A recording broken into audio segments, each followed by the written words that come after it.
Over the course of the past 100 years, we've been living in an era marked by occupation.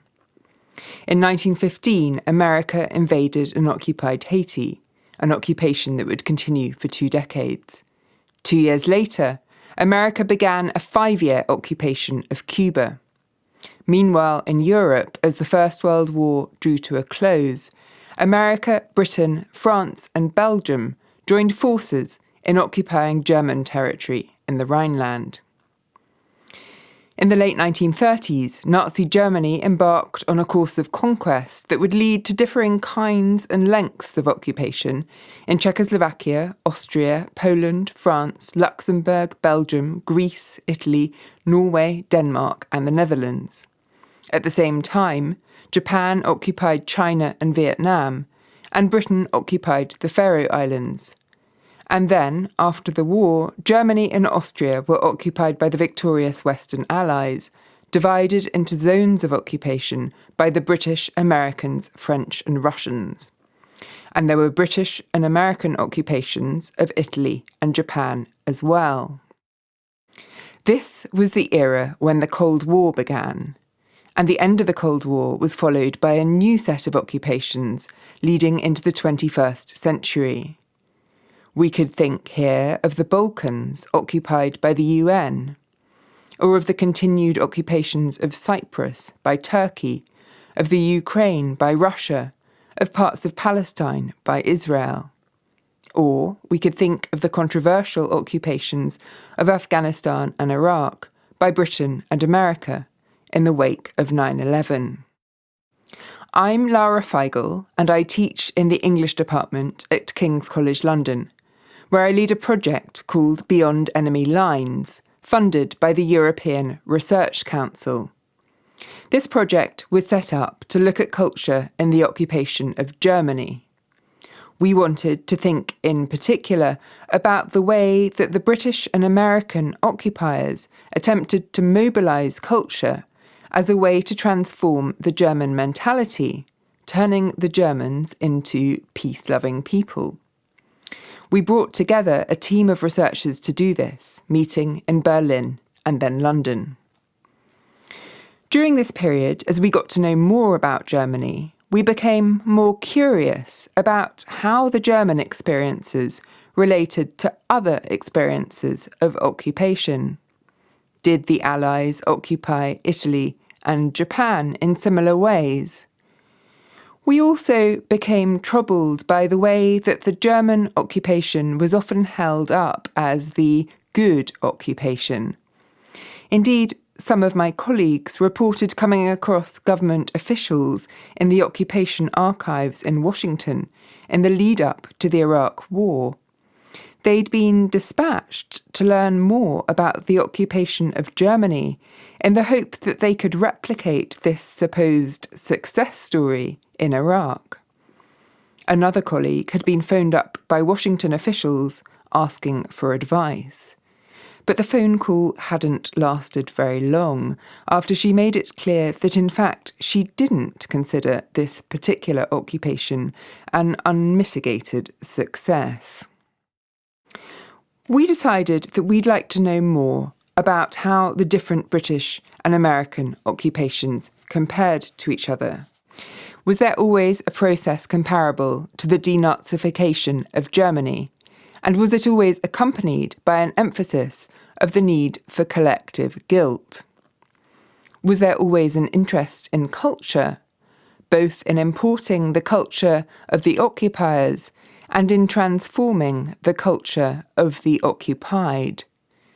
How did what we knew as fraternization work in these different countries? And did the occupations always result in black markets, in prostitution, in messier forms of cultural exchange? How quickly were the occupied states allowed to exist as independent political entities with political parties and elections?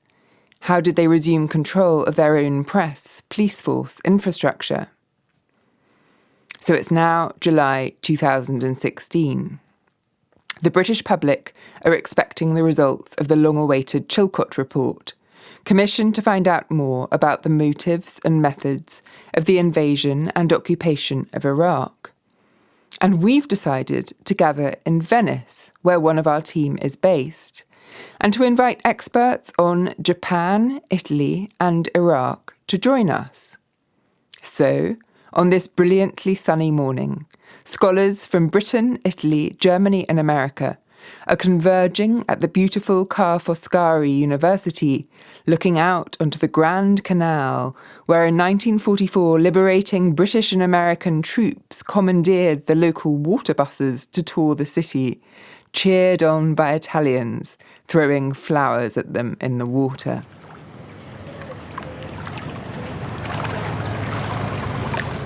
Appropriately given our setting, we're going to begin by talking about Italy.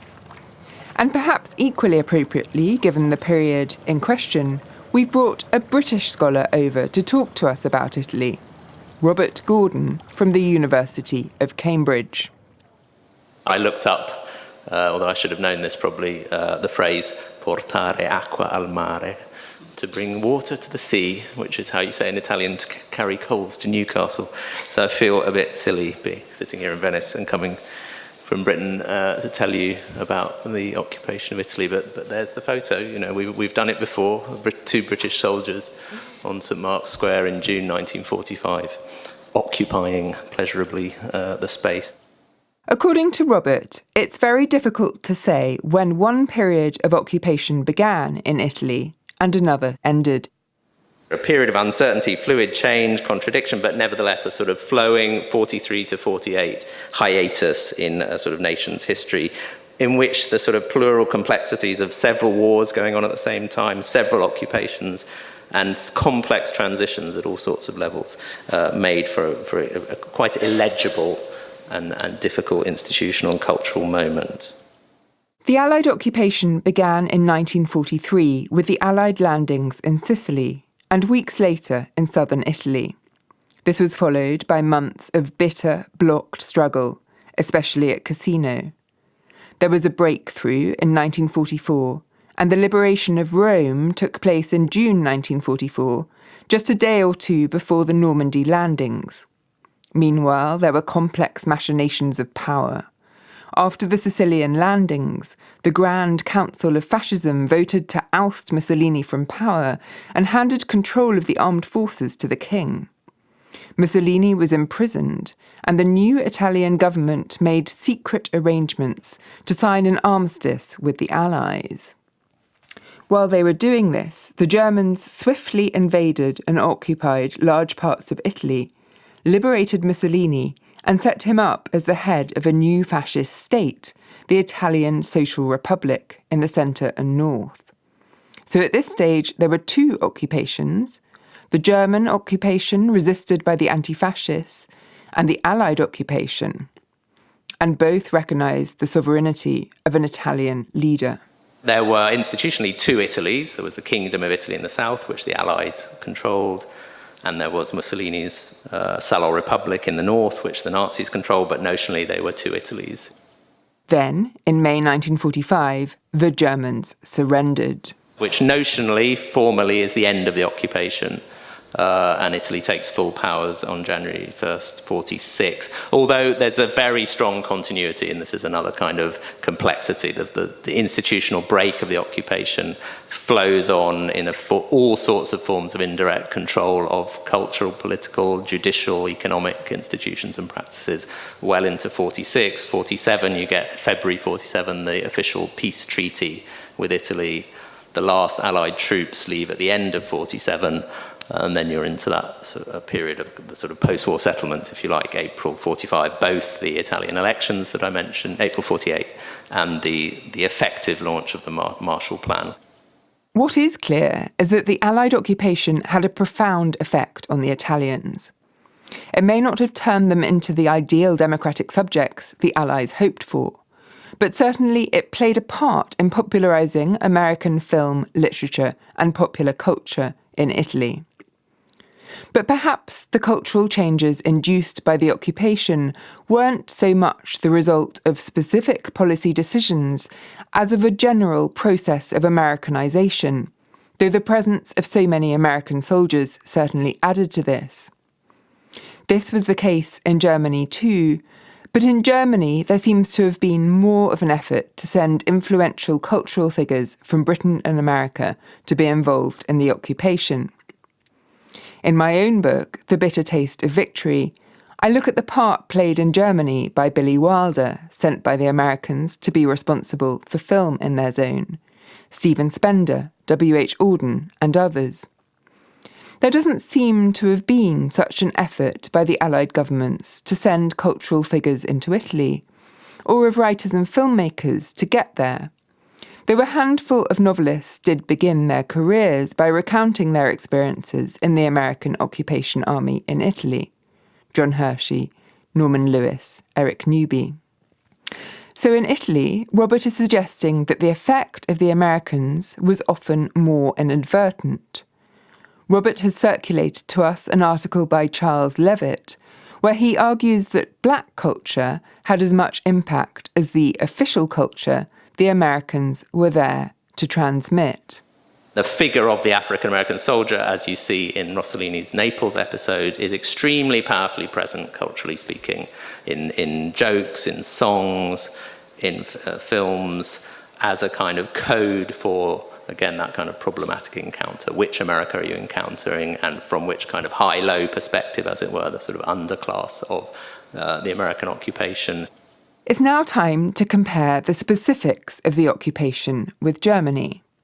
Here, as in Germany, the Allies took control of the press, radio, and cinema.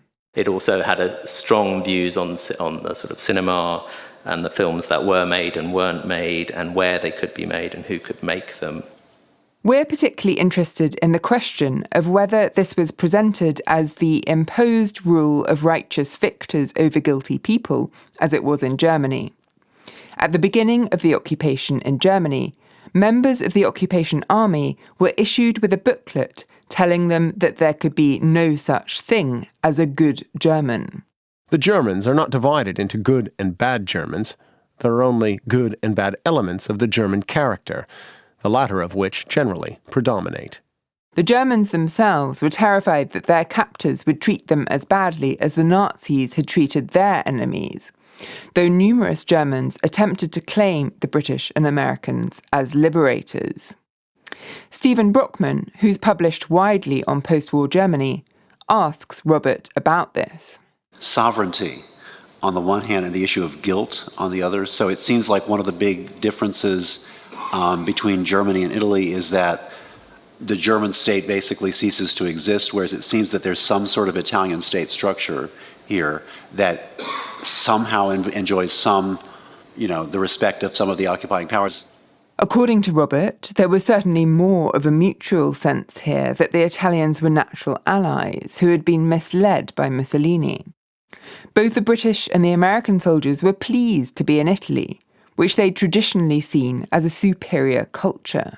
So it's another encounter, a kind of grand tour encounter with this site of the Western cultural imagination, as we can see outside the window. The soldiers did in fact experience to some significant degree, and you can find this in their writings, a kind of mini-tourism aspect to their encounter with Italy. And the status of Italy shifts as well, from enemy to co-belligerent.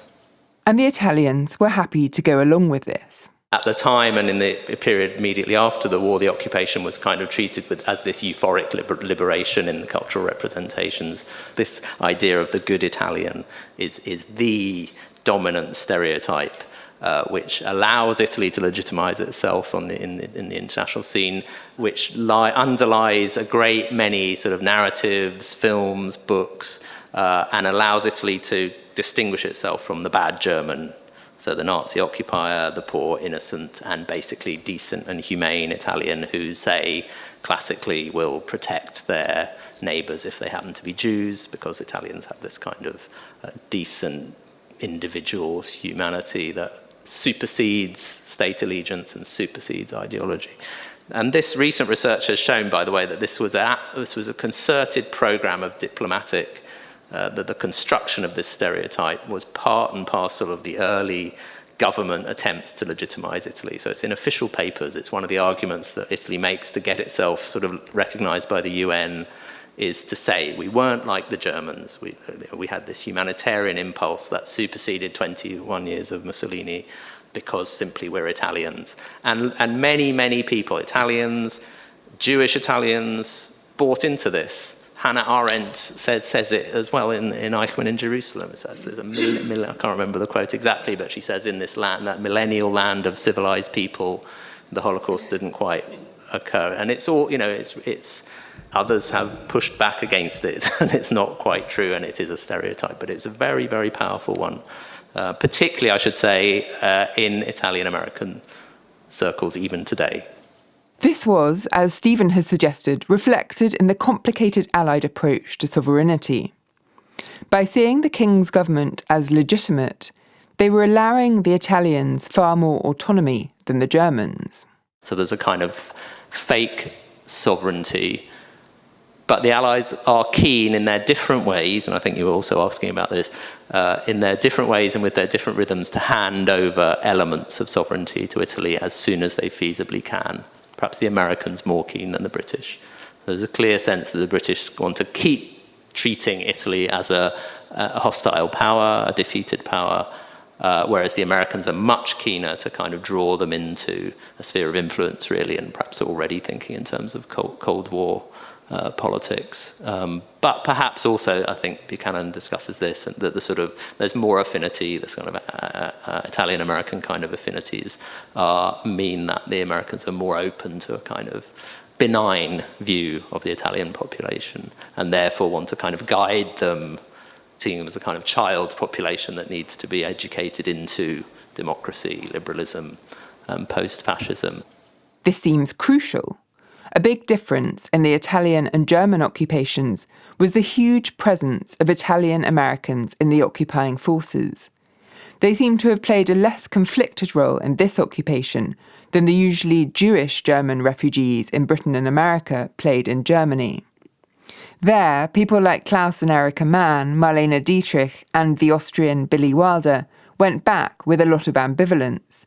Klaus Mann even put on an American accent and pretended to be American, unwilling to see himself as a member of the tainted German race. The Italian Americans had generally been in America for a lot longer and weren't so angry with their Italian countrymen, more willing quickly to create common ground. The presence of Italian Americans within the occupation of Italy, the concerted decision to give the lead to Italian Americans through this kind of ethnic identification with the occupied people is a powerful but also quite ambiguous sort of act of cultural construction as a basis on which to build the occupation. So because of all this, there was no notion of collective guilt of the kind there was in Germany. The break in 1943, and all the stuff that flows from that I've been trying to kind of capture, makes it possible for Italy not to address its guilt, basically, in any way, substantially, for many, many decades. I suppose that's crude, but it's basically the case that there's a kind of arrested development in terms of the way the post-war republic deals with its fascist past and its the guilt of its complicity with Nazism, the Holocaust, and all that brings with it, because the resistance to fascism and the alliance with the occupation allows them to tell a redemptive story. So this is like the second unification of Italy. That's the myth of the resistance. Italy was founded in 1861, but it was refounded through this national struggle of liberation, which the 43, 44, 45 from the Italian side liberated Italy. And because that was the story many needed to tell, many of whom had been fascists up till 43, 1 million or more who have been fascist soldiers up to 1943, then the occupation is sort of played down because it needs to be a national story for that to hold. So some of the challenge of the Italian case that I find of sort of working my way through to seeing the occupation as occupation with its allied structures and practices and its culture is because the Italian context has tended to need to suppress it and to talk about it in national terms exclusively, with a kind of patina of, oh, aren't these African Americans funny, or look at the Lucky Strike cigarettes, but this is our history and this is our story. So that question about the lack of an addressing of the national guilt, which you have to wait till the perhaps 80s or 90s really to see coming to the fore, is very pertinent in that kind of oblique way to the occupation. Similar to Germany, is there a big discussion among Italian intellectuals about the issue of guilt and cooperation with the fascist regime? The most famous judgment, sort of exculpatory judgment on the whole of the fascist era by the sort of most authoritative anti-fascist intellectual in Italy, bar none, who was the philosopher Benedetto Croce. He famously made speeches and wrote articles right as the war ended, saying fascism was a contagion. It was a virus, an illness visited upon the Italian national history, and now we've got over this contagion. Or he also said that fascism was a parenthesis. It seems inevitable that we should end by talking about refugees. This is the summer of a refugee crisis. Every day, hundreds of families land by boat on Italy's southern shores after undertaking dangerous journeys from North Africa. And in 1945, as now, the border of Italy was the border of Europe. Italy, was in other senses a space, a sort of site of transition as well, not just in these institutional, military, or indeed cultural sort of senses in the way I've been saying so far. It was also itself a kind of transit space out of Europe and into Europe in different ways. So like it across the whole of the continent, I suppose, but the sort of displaced persons story in Italy has millions of Italians coming back from war on one side or the other. But it also, of course, has, say, Nazis using Italy and maybe particularly via the Vatican as a way out of, a rat run, as it was called, out of Europe and away from the justice. There's also a very powerful history of Jews using Italy as a stepping point to the Mediterranean and on to Palestine if they could get there. So the port of La Spezia has a very powerful history of that. And one sort of site that represents this very powerfully are the film studios of Cinecittà, Mussolini's film studios in Rome, set up in the mid-1930s and later responsible for the kind of wave of Italian post-war cinema. But Cinecittà was itself a site of occupation, both occupations. So it was used as a Nazi holding camp, and then for 3, maybe even 5 years, actually, 45 to 50, was an Allied holding camp, half run by the Italians, half run by the sort of forerunners of the United Nations, with various kind of displaced populations migrating through it on the way to somewhere else. So the sort of migratory, transitory status of Italy, I think, is very, very powerful. It's time now to leave Europe and go overseas to Japan. Outside, the life of Venice continues. But we've brought a Japanese-American, Hiroshi Kitamura, to transport us to the devastation of post-war Japan, where, in August 1945, a regime as fanatically resistant to defeat as the Nazis was brought down by the 2 most destructive acts in human history, when the Americans dropped atomic bombs in Hiroshima and Nagasaki.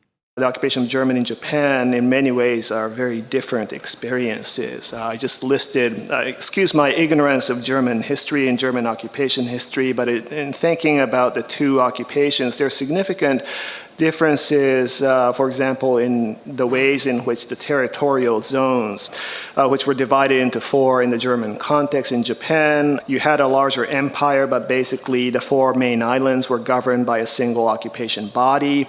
And that occupation body, the supreme commander for the Allied powers, basically was led and perhaps predominantly sort of controlled by the Americans, as opposed to the German model in which you had, divided administrations by sort of the Allied bodies. And if you also think about leadership, there seems to be significant substantive personal differences in personality. Just thinking about the American leadership, Douglas MacArthur, who was the supreme commander of the occupation of Japan between 1945 and 1951.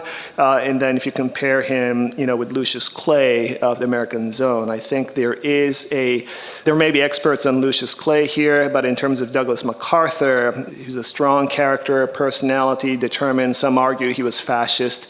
And so I think, he really was able to single-handedly control a big portion of the occupation experience from the top down and when it comes to the occupation of Japan.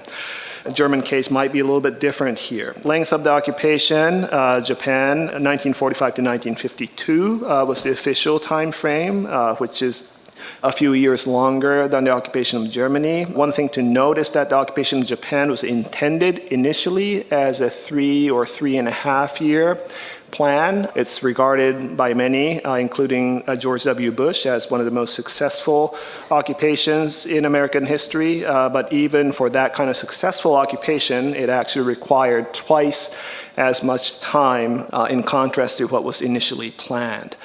I also sort of, throw in religion and geography as variables that might sort of serve as contrast. In terms of Japan, there might be sort of a relative religious homogeneity in the Japanese context as opposed to Germany. And then geographically speaking, because Japan is an island nation, territorial sort of isolation, I think, played a big role in sort of enabling sort of Americans to reconstruct Japan by reducing sort of outside influence in ways that perhaps it was difficult to do in Germany.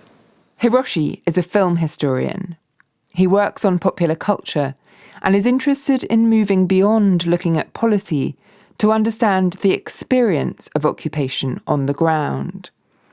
He thinks these have been combined admirably in Kyoko Hirano's book, Mr. Smith Goes to Tokyo, which he's given us a chapter of to read. The chapter we have shows how Japanese filmmakers struggled in having their products, in their sort of artistic and political sensibilities reflected in the face of U.S. occupation censors. And Hirano uses sort of fairly recently declassified U.S. documents from the Civil Information and Education section of the occupation, the Civil Censorship Detachment of the occupation, to talk about how this dual censorship apparatus that reigned over sort of the media in Japan, how they controlled and tried to contain sort of unfavorable representations that could put the occupation's interests in jeopardy. So I think the discussions about trying to ban representations of the atomic bomb, discourses of war, period films, samurai films, many of them were actually censored and discouraged from production because it seemed to sort of reflect feudalistic values from the occupation government standpoint in ways that could inspire sort of a militarism in ways that they saw it was playing out with the kamikaze attacks during the war, for example. And Hirano's book, if we go beyond that, there are chapters in which she talks about favored subjects, democracy, democratic sort of political decision-making, films that talked about elections and voting, films that showcased baseball, which was seen as this quintessential democratic sport because it honors individual skills and collective teamwork. I know it sounds crazy, but I think that was the mindset of the occupation government, and I think they were serious about it. And even kissing was a representation that was encouraged by the U.S. occupation because it seemed, from their standpoint, to represent sort of, the equality of men and women, and sort of romance, public romance in some occupation circles were encouraged because it seemed to advance women's equality. Hiroshi himself is particularly interested in the way that the intellectual elite in Japan embraced American popular culture. He thinks this marks them out from their counterparts in Germany and Italy, who are more dismissive of Hollywood. What was fascinating for me in doing the research for this is the ways in which the Japanese elites really got excited about Hollywood films because, and not simply because it provided release and entertainment, but also because they somehow identified constructive political meaning about democracy, humanism, and other values. And this might be an interesting sort of point of conversation that could address some differences between Japan and Germany. It seems like, from what I read in the European context, often Hollywood films are denounced by the elites. Maybe I'm drawing so much from the literature on France. Richard Keisel, Seducing the French, for example. He argues that American mass culture has been denounced by the French intelligentsia. It is the masses in France that actually embrace American pop culture.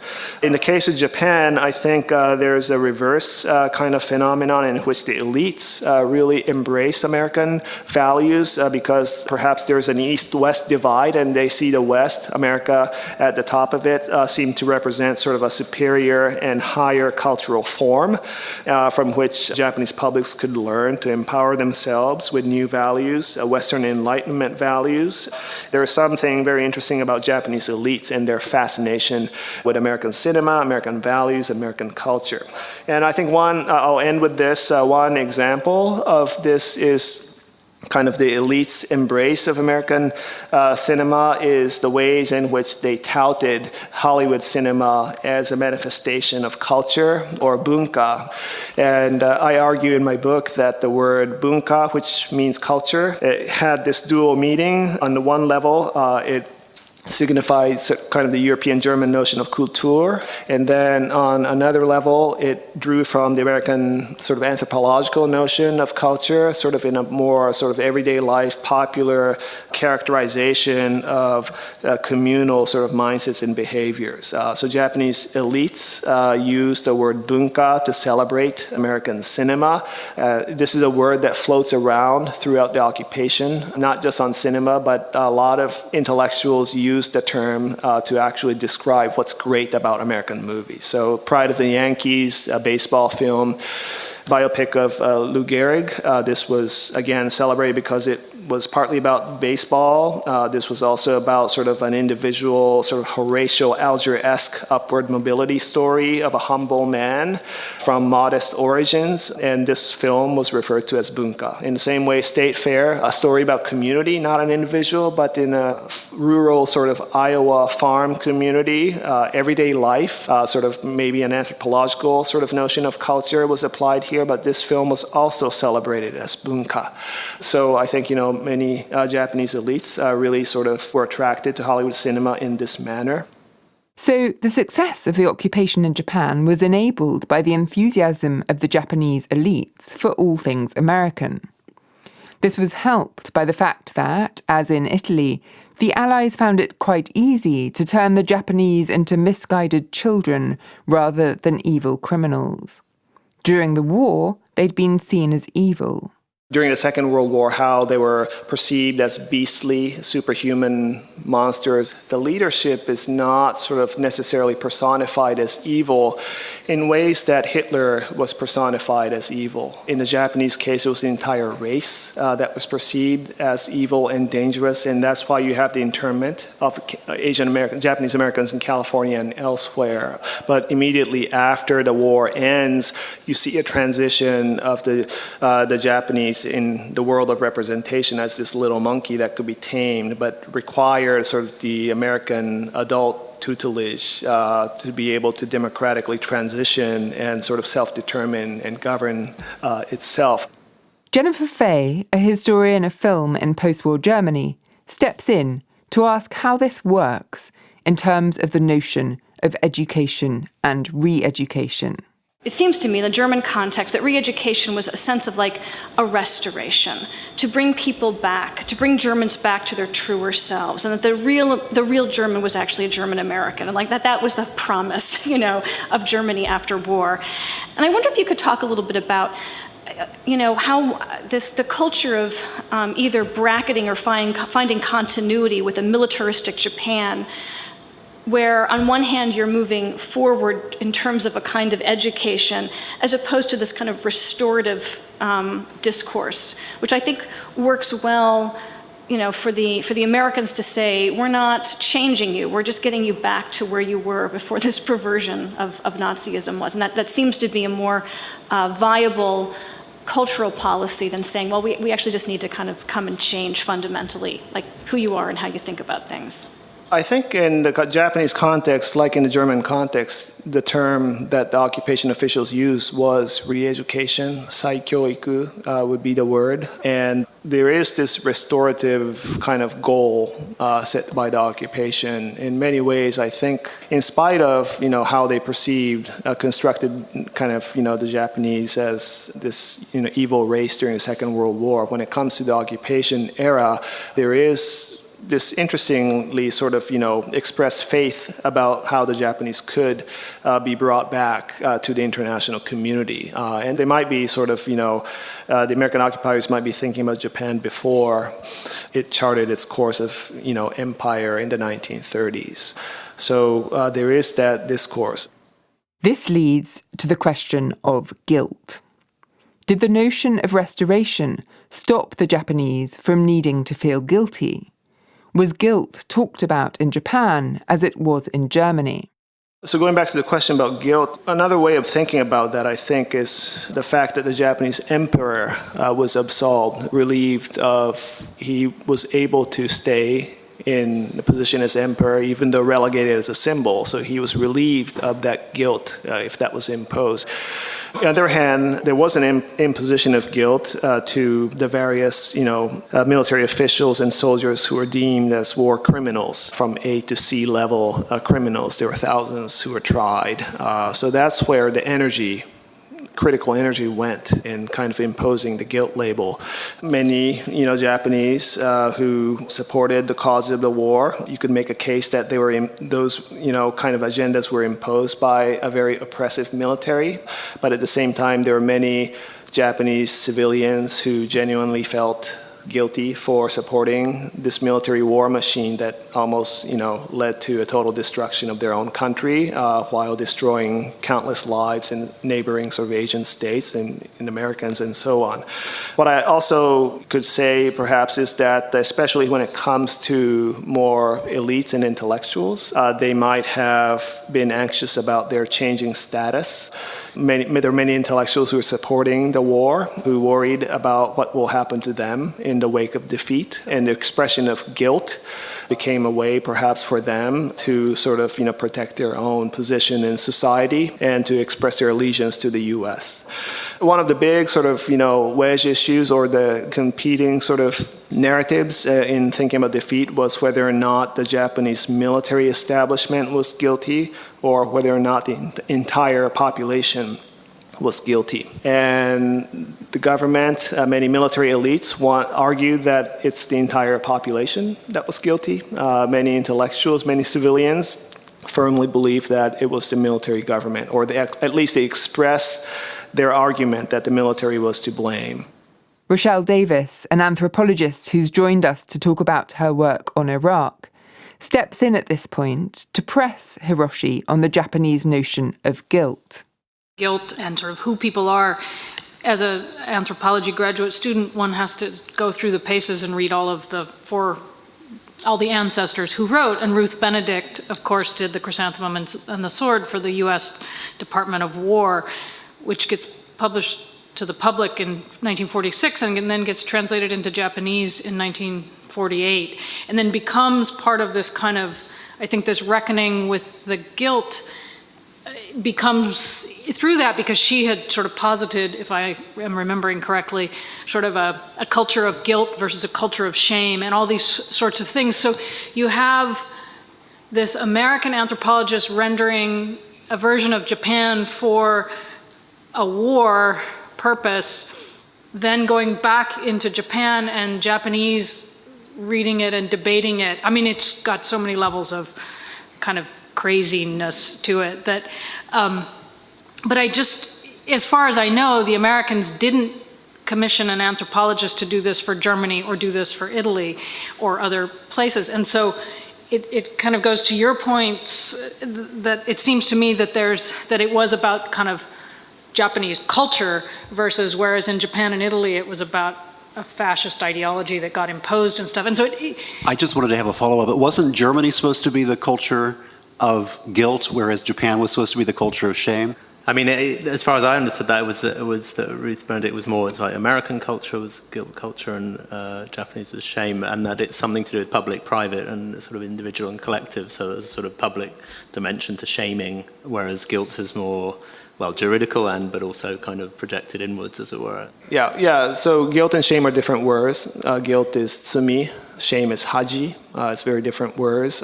And I think in the context of Japan's defeat, in the ways in which journalists, intellectuals responded, I don't think that was separated.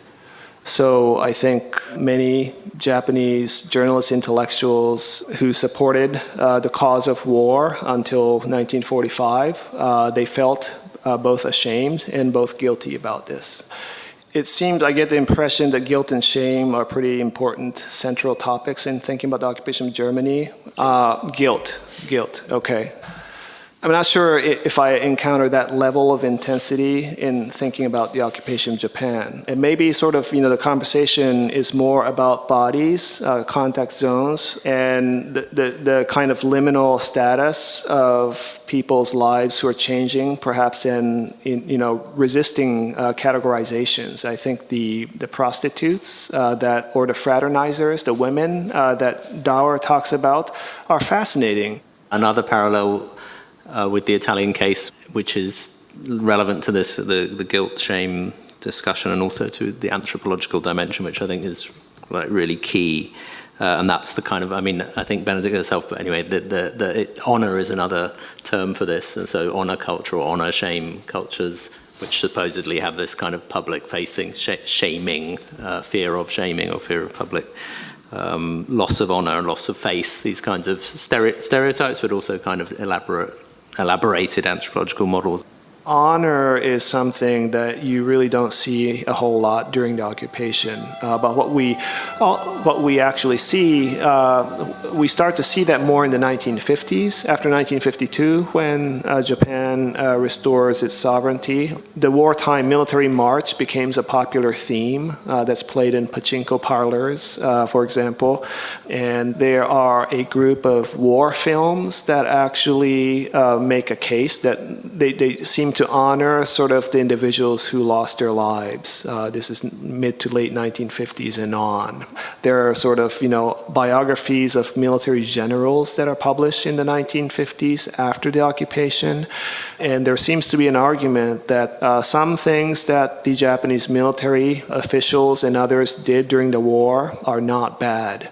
There is this, I think, subtle attempt to restore the honor of people, of military folks who lost their lives during the war. And I think this feeds into a larger conversation about whether or not the occupation of Japan has ended. And I think that's not a rhetorical question, especially sort of as we see U.S. presence, military presence in bases dotted across the island nation. Okinawa has always been sort of a contested space because of extended U.S. military presence to this date.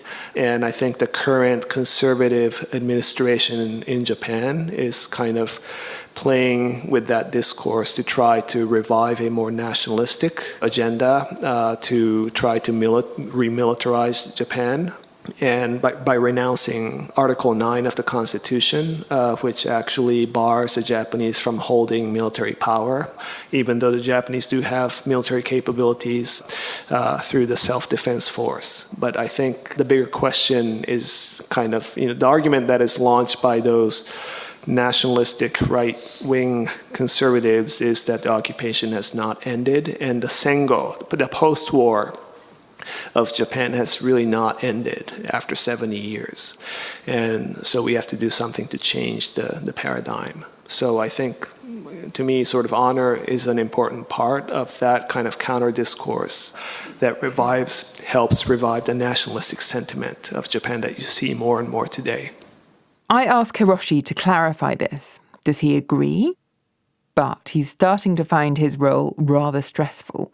Yeah, Robert, I don't know how you survived this. This is a hot seat that never ends here. It's a lot of fun here. What I argued here is that yes, the right wing is the one that really uses kind of the extended presence of the U.S. military to argue that the occupation has not ended. But many liberals also are critical of American expansionism, American empire, if you will, and make a case that the post-war has not ended. So I think the discourse emerges from multiple sides or multiple spheres within the political spectrum. And personally, I think, I would make a case that the occupation has ended in general, but I think American hegemony has far from ended. There is a institutional transition in 1952 at the San Francisco conference where the Japanese officially regained their sovereignty, but the U.S. hegemonic presence has never ceased since then. And so that's how I would sort of, craft my own position on that. The occupation that never ends. This sounds familiar in the wake of the occupations of Iraq and Afghanistan. And yet, Japan, Italy, Germany, these complicated occupations we've been thinking about were all seen as useful models. What did the Americans hope to learn from them? In a radio broadcast in March 2003, George Bush made a speech drawing on America's success after the Second World War. Rebuilding Iraq will require a sustained commitment from many nations, including our own. We will remain in Iraq as long as necessary, and not a day more. America has made and kept this kind of commitment before, in the peace that followed the World War. After defeating enemies, we did not leave behind occupying armies.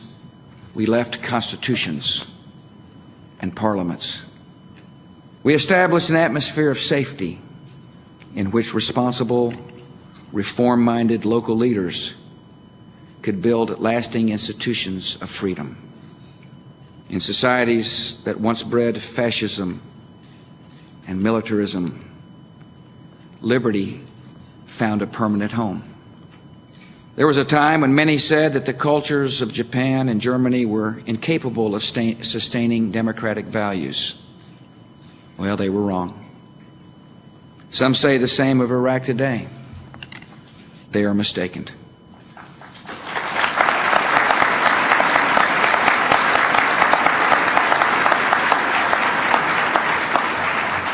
The nation of Iraq, with its proud heritage, abundant resources, and skilled and educated people, is fully capable of moving toward democracy and living in freedom. None of us who've worked on Germany or Japan would accept this notion of easy success. Yes, West Germany was on the road to economic recovery by the time the occupation officially ended in 1955, and even when Adenauer signed a treaty with the Allied commissioners granting West Germany membership of the Council of Europe in 1949. But because of the failure of its conquerors to reach consensus, Germany was a divided nation. And denazification had not been the instant success that Bush implied. A survey conducted in West Germany in 1951 revealed that only 5% of the participating Germans admitted feeling any guilt towards the Jews, while 21% believed that the Jews themselves were partly responsible for what happened to them during the Third Reich. Germany certainly wasn't yet the tolerant country it is today. It took the rebellious 1968 generation to create that, though maybe they wouldn't have had such success without the climate of free speech created by the occupiers. Emily Oliver, a postdoctoral researcher on the Beyond Enemy Lines project, and Richard Bessel, one of our cohort working on post-war Germany, expand on this. I wanted to really question the idea of the German occupation as a good occupation and ask for whom, because for the West German left, it was terrible because the Cold War happened and conservatism was reinstated. Is it a good occupation for women? Because that's very, very complicated as well. And, all of these things that get worked out or start getting worked out in 1968 by the next generation linger and are not solved at this point. It might have been a good occupation for creative artists because if you weren't denazified in one zone, you always had the option of going somewhere else and possibly speeding up the process. What is forgotten is that when the Americans marched in 1945, they were incredibly harsh. And what is often forgotten is that the American automatic arrest, the Americans arrested more people than the Russians. I mean, they weren't incarcerated as long, but they arrested more people in terms of forcing people out of their habitations, and they were worse than any of the other occupiers for the first 6 months or so. But this is sort of forgotten in this image of what gets mapped onto something else. Leaving aside the question of whether or not the German occupation was a good one, there's the problem of the analogy between Germany and Iraq. Recently, the CIA have declassified a 2003 document entitled The Post-War Occupations of Germany and Japan, Implications for Iraq. The writers of this document made it clear at the time that the new occupation was a very different proposition, and finding models was going to be tricky. Iraq's lack of national identity or homogeneous population renders Japan's model difficult to use. The German model offers better parallels for Iraq, but implementation would require a large, extended U.S. military presence. The post-World War II occupations of Germany and Japan had a broad international mandate. Receiving an international mandate and gaining regional support are key factors in planning for an occupation. Pressure for rearming Iraq is likely to come sooner than was the case in Germany and Japan. The author of this report was more aware than Bush of what was not achieved in those earlier occupations.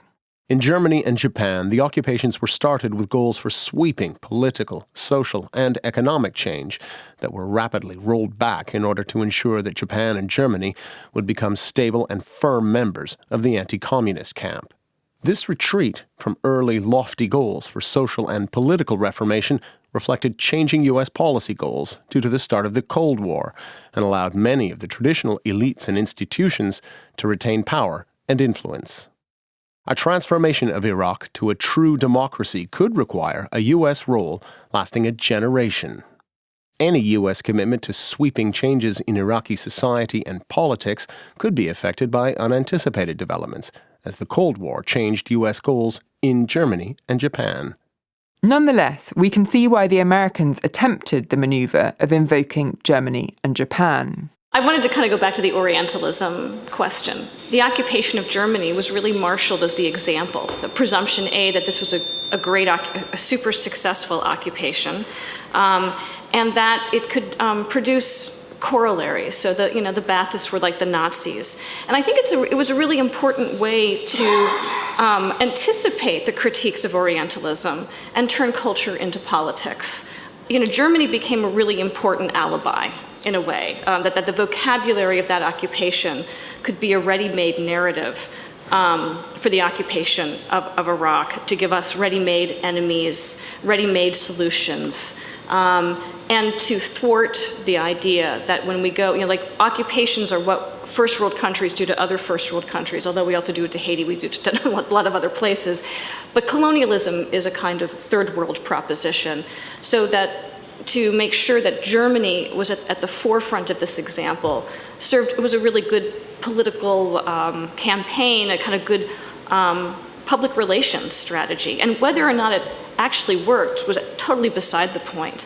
But it makes me wonder then, are people that familiar with the American occupation of Germany that this would be a really great campaign? It suggests that there is a kind of sufficient familiarity with one example that Bremer, Condoleezza Rice could use de-Baathification, could even mention. I think the New York Times at one point had this article that and I think this is apocryphal, but that Reichsmarks were being struck out of the policy plans for Iraq because they were just, but this idea that it was so much taking one occupation and mapping it onto another that in the public imagination at least, we could both go back and look at the German example and say we succeeded, and also say that what we're doing in Iraq has the kind of political valence of dealing with Nazis who we love to hate the Nazis, and so that works very well. And so to me, it raises a kind of interesting set of questions about what the culture imaginary of occupation is generally, that it could be used as a way to circumvent an Orientalist critique in some efficacious ways, that we have to be reminded of a kind of Orientalist cultural history, which might actually be as much, if not more than at the forefront of this exchange. The sources used to create the myth of the good occupation weren't only military, they were also cultural. Robert Gordon tells us that John Hershey's novel A Bell for Adano was set reading in 2003 for the Marines. This was a novel that had grown out of Hershey's experience as a journalist in Sicily. The hero of that, who's the Italian-American Major Joppolo, maybe Joppolo, but anyway, an Italian would say Joppolo.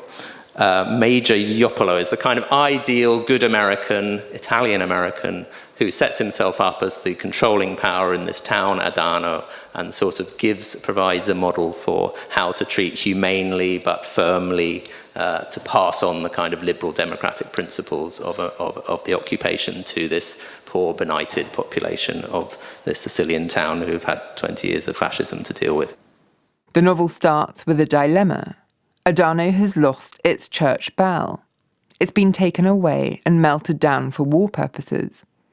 So Joppolo asks the villagers when he arrives, which is more important, more food or the bell? And in some ways, the case made is that, yes, food is important, and he helps them to start fishing again, much to his cost, Joppolo's cost. But the bell is at least as important. In other words, culture, memory, heritage. The occupier can make good the kind of loss of identity through these kind of cultural interventions.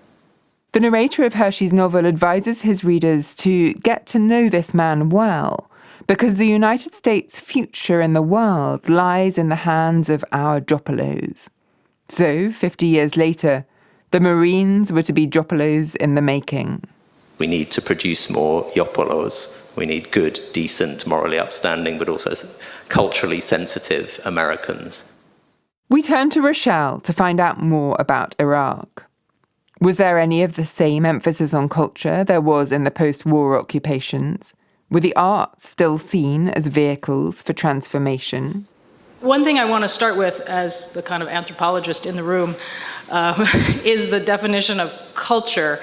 And in English, there are so many definitions of culture, but the one that was adopted with the US military was an idea of culture as society and not as culture as high culture. And so in all of the documents that I've ever read, produced by or for the US military, Iraqi poetry, literature, arts, theater, any of that is never mentioned. They just do not even address that. It was never assigned. So that kind of culture is almost irrelevant to the way the US military conceived of Iraq and Afghanistan. I moved to Georgetown University in Washington, D.C., and I'm a native Californian, and by culture and spirit still remain a Californian. But I moved to Washington, D.C. in 2005 for my job, and I was kind of overwhelmed by what Washington and the politics of Washington bring. And I was, in 2006, I really started paying attention to the discourse of the US media and others about Iraqis and Afghans, particularly on how there was something wrong with them because they weren't embracing American democracy and they weren't embracing all of the goodness that America was bringing to them through these occupations. And what was usually talked about was the deficiencies in their character, how they were either fundamentally tribal, or democracy was alien to them, or they didn't understand this, or they were authoritarian by nature. And I think this way of talking about Iraqis and Afghans was quite surprising to me and my colleagues, because that isn't the way we kind of talked about Iraqis. We talked about them much more, in part because we dealt a lot more with Iraqi elites and intellectuals. We sort of saw Iraqis as a very sophisticated and cultured people with high rates of literacy, very sophisticated artistic movements, theater movements, cultural movements, and living in cities that had libraries and running water for, thousands of years, kind of on some level. So I thought then that the American discourse of the deficient Iraqi was it must have been coming from the US troops that were serving in Iraq in particular. So I decided that I was going to do this project interviewing them and really talk about sort of, first of all, understand the cultural training they received, but about their experiences with Iraqis, but more specifically, who they were talking to when they came home, because I was kind of convinced that they must be sort of telling everybody that Iraqis were this way. So after I did that research, and I initially did about 35 or 40 interviews, turns out the American troops were not talking to anybody. They weren't even really talking to their family about it. One of our questions was, who do you talk to about this experiences? And they'd just say no one or my buddies. They just didn't bring it home and process it. So I was wrong, which was enlightening on many different levels. So what I did discover in the course of the research was that they knew almost nothing about Iraqis, and they were given basically no cultural training about Iraqis in the early period. And then instead, there began really in kind of 2005 and 2006, a movement to say that culture was important in this occupation of Iraq and then Afghanistan. And that movement in the military is typified by that first reading I gave you by Montgomery McFate, an anthropologist who graduated from Yale, but who has worked for the military as a consultant for many years. I'm sure has made many millions of dollars in doing so. And she is kind of early on this main advocate for the inclusion of cultural knowledge into the counterinsurgency strategy that was being developed at this time, and became the new mode of occupation in Iraq and Afghanistan basically after 2006. So from sort of 2006 onward, I then started to collect as much as I could the hundreds and thousands of articles, computer programs, PowerPoints, military master's thesis. Officers in the military could get master's degrees by writing theses. And so there's a lot of those on this subject. And many of them were designed to be read by officers, and then the officers were the ones who were going to train the people underneath them. Others were designed for intelligence analysts, and then a smaller group, like what I write about, the smart card, among other things, were designed to give to every soldier going to Iraq or Afghanistan. Rochelle tells us that the cultural knowledge available to the American soldiers came in the form of smart cards. The Iraq Culture Smart Card was a 16-panel laminated folding pamphlet produced in 2003 and distributed to 1.8 million people. Panels explain religious festivals, cultural history, and Islamic terms. The panel on clothes and gestures displays men wearing black and white and red and white headscarves and informs recipients that the white headdress signifies that the man has made the pilgrimage to Mecca. It also warns soldiers against showing the soles of their feet or shaking hands with their left hand. Those soldiers who did possess a little more cultural knowledge than this were at an unusual advantage. One of the kind of sad but maybe sweet things that the soldiers that I interviewed would say to me was they would say, yeah, I remember in the cultural training we learned that, Mesopotamia and Iraq was like the culture of all civilization. And they'd say, yeah, I'd be talking to some Iraqis and I'd tell them, yeah, I learned of this about Mesopotamia. And the Iraqis would be so happy. And I was like, that's the level we're talking about. And those were exceptional soldiers that knew that Mesopotamia was cradle of civilization. So I have about 50 interviews with Iraqis that I did not conduct. I was a little bit concerned that if I conducted them, my being an American would just deeply bias how people were going to talk to me. So I hired Iraqi friends that I sort of trained in how to do interviews, and then had them do interviews both in Iraq and in Jordan, kind of trying to describe how Iraqis had so fundamentally changed in their relationships to Americans and how they were really experiencing the occupation in many ways that weren't only sort of violent, but were fundamentally grounded on the violence of the occupation. Rochelle is particularly interested in the interplay between two sets of sexual stereotypes and whether understanding is possible across these lines. gender is fascinating in a way that I think is new on some levels, because this is really the first time that U.S. troops are posted overseas. I think it's the first time that U.S. troops are posted overseas with large number of female soldiers in units. And even though they weren't supposed to be in combat, they oftentimes ended up being in combat because they were oftentimes brought in to talk to Iraqi women or to do the pat-downs and searches of Iraqi women. And then special units were set up of all female units, and they were called the Lionesses. I think that was in the Marines, and they were the Tigresses. I think that was in the Army. I get them mixed up. And they were set up specifically just to interface with Iraqi women and Afghan women, because the American troops, by and large, had been told not to talk to women. Don't talk to Iraqi and Afghan women. You know, their men are jealous and all of these sorts of things. So by and large, the troops didn't talk to women. And then they realized that half the population was kind of, the knowledge of half the population was escaping them and all sorts of other things. Paralleling this, my kind of anecdotal sense is that there were relatively limited sexual encounters between US troops and the local population. Now, I did hear stories about that there were brothels in Iraq. I mean, I know there were brothels in Iraq, but I did hear that US troops did early on in 2003 go to brothels, but I don't think that lasted long, and I think Iraqis were very keen to eliminate those sorts of things as the country kind of clamped down. And I think this is, again, another thing that's very different from US wars. And I think it came from two things. One, that the US cultural training said don't talk to Iraqi and Afghan women, defining culture, therefore, by its most conservative elements, because it's crazy that men can't talk to women. I mean, it's like this cartoon version of Arab culture that, you know, women, you can't talk to women. This had the effect of kind of protecting Iraqi and Afghan women on some level from contact with the troops, and thus we don't hear many stories of rape and sexual violence towards women.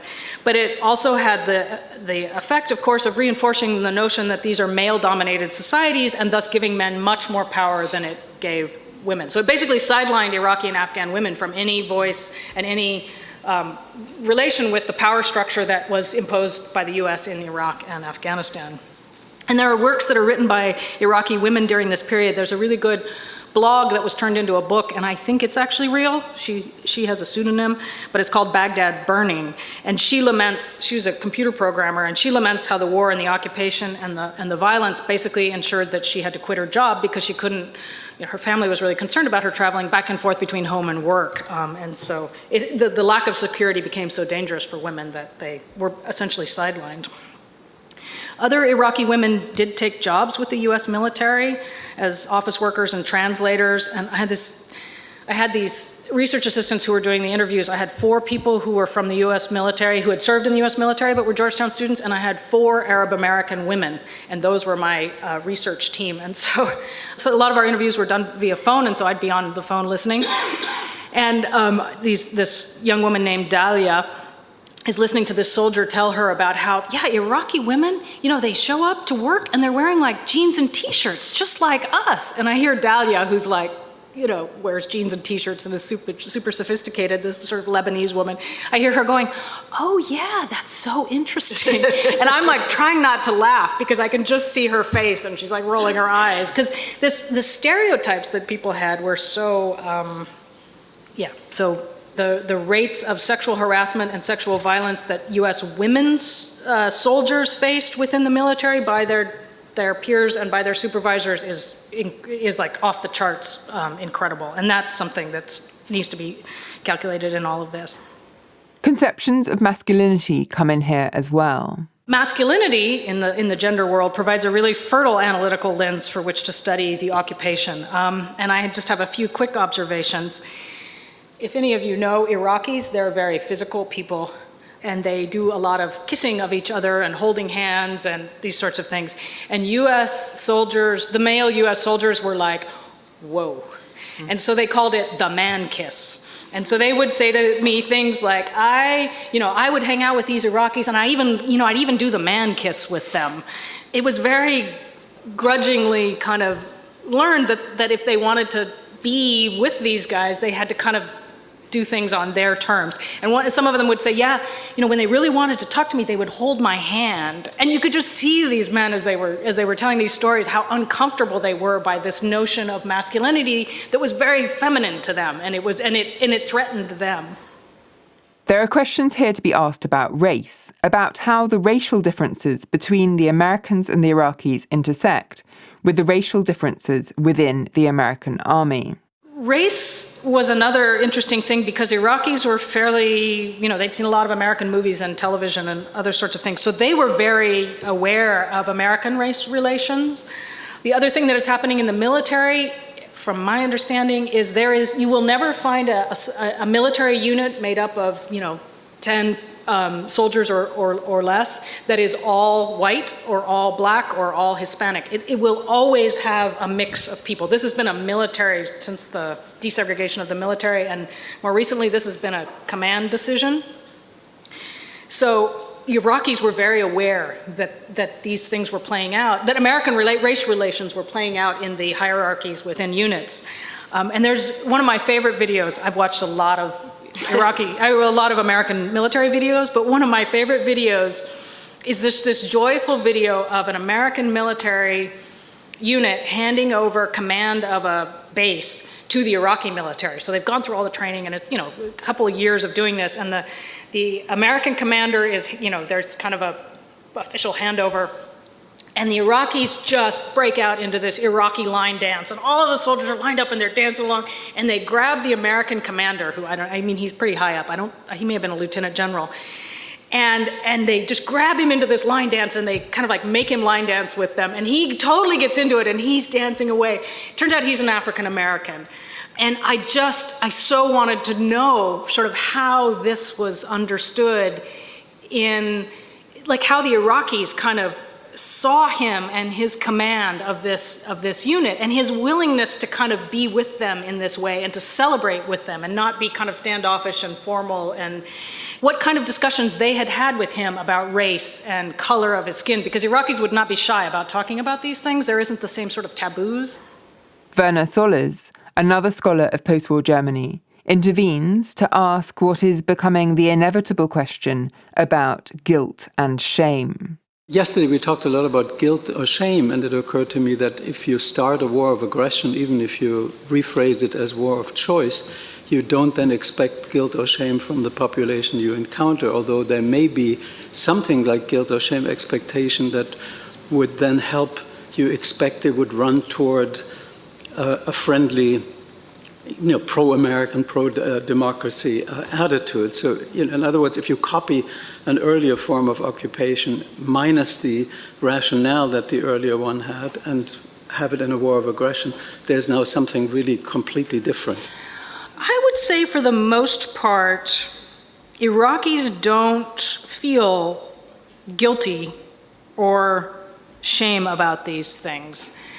In part because I think they see themselves as oppressed by Saddam Hussein for the most part, except for the few that were working with him. A lot of those people were put in prison. Many of them were also executed. The other thing I would say that didn't happen, and I would fault the Americans for this, and I think it was yet another fundamental misstep, was that they didn't have a sort of Truth and Reconciliation Commission, because then I think you would have had people dealing with guilt and shame. You would have had a process for which Iraqis and Afghans could have embraced the notion that members of their countrymen and women had done bad things to other members of their countrymen and women. And instead what you had was just vigilante justice.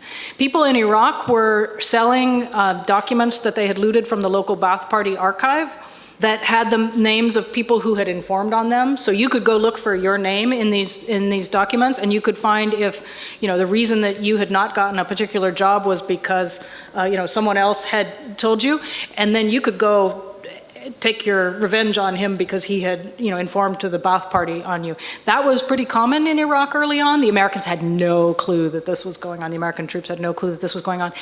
I think there were about 150 academics who were assassinated in the time following the US occupation because they were seen as collaborating with the authorities. And so the absence of any structure to deal with that on a societal level meant that you didn't feel guilt or shame, you just were scared. No equivalent of the Nuremberg trials, nothing. I mean, Saddam Hussein was tried and then executed on the day of the feast, I mean, which was like this, yet again, the stupidest thing. But the Americans had handed that over to the Iraqis. I mean, they held him and they interrogated him for months and months, and then handed the trial over to the Iraqi authorities. The other thing about guilt and shame, though, that I think is important is American troops' sense of guilt and shame. And I will probably never write or publish anything like this, but one of the things that has been, I think, significant to the high levels of PTSD among troops, among American troops, and I don't know about troops from other countries, of the post-traumatic stress disorder, is that they are now very aware of the illegality and the stupidity of the invasion, particularly of Iraq. And I think many of them did lots of things that they think they shouldn't have done, who they killed and how they killed them and these sorts of things. And then to come back home and to kind of try and make sense of that, I think has been really hard on people. And I know that this has some relevance to our levels of PTSD in America among soldiers, because it's through the roof. I mean, it's just, and the numbers of suicides are, I think, almost 3 times the national average among veterans, et cetera. Debathification process was done by the Americans. So I think one of the things, people didn't feel guilty for being members of the government because they were providing services to Iraqis. I think they felt like I was doing service to my country. If you were drafted into the military, men had no way out of the military. And unless they were involved in the massacres of the Kurds in the north, and those people have pretty much either disappeared and they've been forced to stay in Iraq, or they've fled as refugees and they end up staying in Syria and Jordan. No resettlement agency will take anybody who has any connection to the massacres, who was in the Iraqi military and serving in Halabja and the areas in the north at that time. So they are sort of stuck where they are. But I don't think they felt guilty for being part of, and this was where the United States assumed they would feel guilty, but I've never heard Iraqis say, I shouldn't have been a member of the Ba'ath Party. They instead say, I had no choice, or, the Ba'ath Party was in power since 1968. I mean, I was born in 1967. I mean, it's my age. So everybody who was working was involved in this. There was no way to escape it. And so I don't think they felt like they had done something wrong. What they felt was optimism for the fact that they didn't have to be part of this anymore. We turn to the question of whether cultural knowledge is somehow crucial to the success of an occupation. Does it matter that the average American soldier had more cultural knowledge of the Germans than he did of the Japanese or later of the Iraqis? Does this have an impact on the overall success or failure of the occupation? I'd like to ask you about what I think is an assumption behind your subject. And that is the assumption, maybe not yours, but of the people that you're describing, that if, in this case, the Americans, the occupiers, were given adequate cultural training, things would have been different, or things would have been better. And that just may be wildly optimistic and completely untrue. Because it strikes me, and I thought we had some really good examples of this discussing particularly Japan yesterday, and also from my own work on Germany, that occupation forces almost never know and almost never understand the occupied. And the idea that somehow that they should be able to know and understand the occupied just seems to me a pipe dream. I also sometimes wonder a little bit about considering the task to hand, whether it matters. I mean, I was asked a few years ago to participate in a seminar at Wilton Hall, on which the Home Office puts these things on, and it was actually to try to train other they invite people from other countries and dealing, in this case, with terrorism and so forth. And I was asked to speak about Germany in 1945. And I basically said that this is rather different. And amongst the differences are, and we can see in hindsight that what happened in Germany, perhaps even in Japan, was what we would term successful. There, I thought, well, if you're going to bomb a country to smithereens and wage what you think of as total war against a country, which we, the UK, US, did not do in Iraq, if you're going to occupy a country with millions of soldiers, then none of this stuff matters. And then maybe, in a few years' time, if you forget about the stuff that didn't work so well, it comes out okay. But if you're going to march in with maybe 100,000 or 200,000 troops, if you're going to try not to obliterate the country completely, I was very struck, as I think a number of us have been talking about this in previous sessions, about, this comes back to the first point, about how occupation forces almost never understand what they're getting themselves in for.